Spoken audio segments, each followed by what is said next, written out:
So this is the ACP Speech Syllabus Supplement to that. So the document is available to you. I'm just going to run over some things in there and talk about it very briefly and give an update or a clarification for things for you.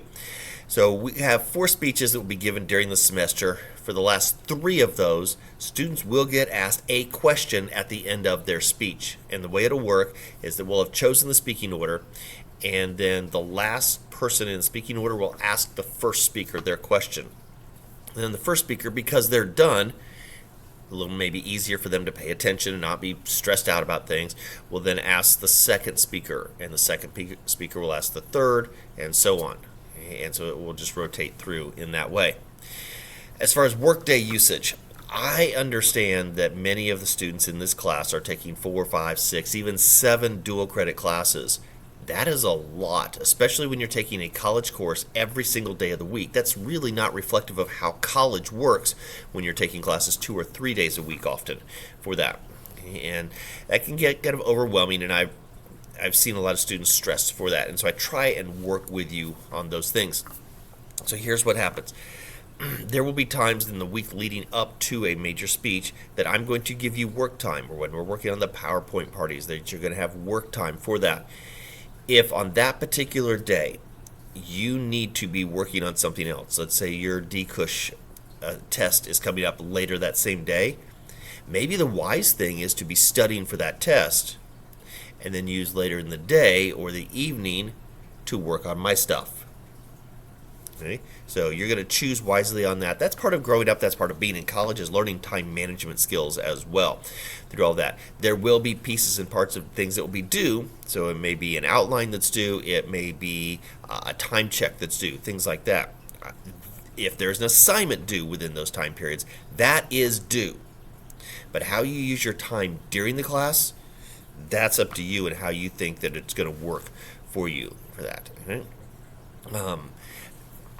But also recognize that because I give you lots of this prep time, that when we've chosen a speaking order, I expect you to go when it's your turn. If you don't, it's going to drop you a letter grade. If you just go, I can't. Now, I do provide a loophole. If you can find a classmate to trade you, then you'll still be able to go when it's your turn. You just got to find somebody who's willing to trade you, and that can be a challenge sometimes for that. Okay,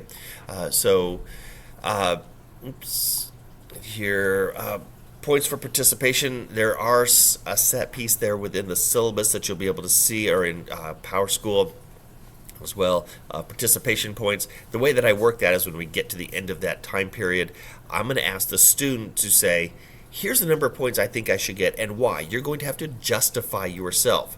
Now, it doesn't mean you're going to get it, because I've got a pretty good idea where I think you should end up. We'll work together, and interestingly enough, over the years, they've been pretty accurate of what the students are thinking and what I'm thinking as well. Okay? So there'll be a few other times throughout the semester that some things are broken down for that. Okay? Big thing to understand is the scoring requirements and the time requirements for things. When you are given your speech time point, okay, it may be that we're going to say 5 minutes, okay, but you get a 30-second grace period, so it's really 4.5 to 5.5 minutes that you have to speak as one example. Okay? So you've got it 60 seconds in there. You're going to have almost a week to prepare, so I expect students to meet that. You're able to have note cards to help you through this. There's an electronic timer that's running within your eyesight, so you know exactly where you stand. I expect you to meet the time limits. If you don't, okay, the first 30 seconds that you're either over or under, the best grade you can get is an 89%. It will automatically drop you to a B range. Okay, the best you can get is a B range. If you're 31 to 60 seconds, it's going to drop you into the 70s. Best rate you can get is a 79. 61 to 90 seconds, best you can get is a 69. And if you are over a minute and a half under or over the time limit, the best you can get is a 59%. Okay? And remember, to get the college credit, you have to have at least a C in this class. So pay attention to the time. Make sure you're getting that right. There will be plenty of time to practice, to prepare. You will do a time check on it. I have timers that you can use. You should be able to make the time. Okay, just simply put that. Now, if you do make the time requirement, it doesn't guarantee that you're going to get an A at 90%, okay? But it sure helps your case. Okay? So, IU says, we'll move on, now to late work. Now, IU says that no late work will be accepted. I'm going to take late work, okay? However, 50%. It's the best you're going to get on late work, so make it on time. Also, I don't take anything after the grading period ends. So when grading period 1, when we dismiss the last day of that quarter at 3:30, last time of school, and you guys are gone, the grading period's over. I won't take any more late work for that quarter in there.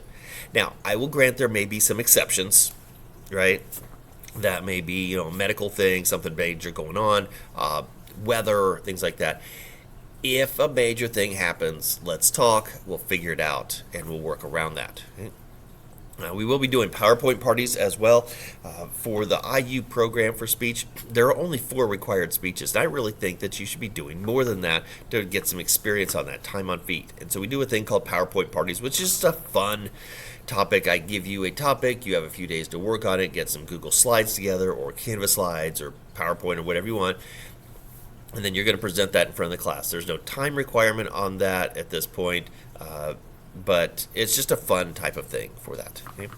I do Spartan tickets, and those are just special circumstances, but also if you participate in any of the dress-up days for Spirit Weeks or Homecoming Week or any of those things that we do, then you're going to get a Spartan ticket for participating in that. Okay? Now, I'm not going to talk through this much, but I do have the rubrics posted in the supplemental syllabus there for that, and you can see what those are. There's an exceeds expectations, there's a good, there's satisfactory, below expectation, and a missing piece as well in there for that. And then the different speeches are worth different points. There's 10 points for the first one, just kind of introducing the classmate, and then we go 90, 100, 110 for each of those. And I will put a percent grade on that that's individual based. So somebody's 90% may look different than somebody else's 90% because of academic ability, skill. There's a lot of variation in that and what you put in on those. Okay? So that's the speech class supplemental syllabus in there to be able to see. If you got any questions, please let me know.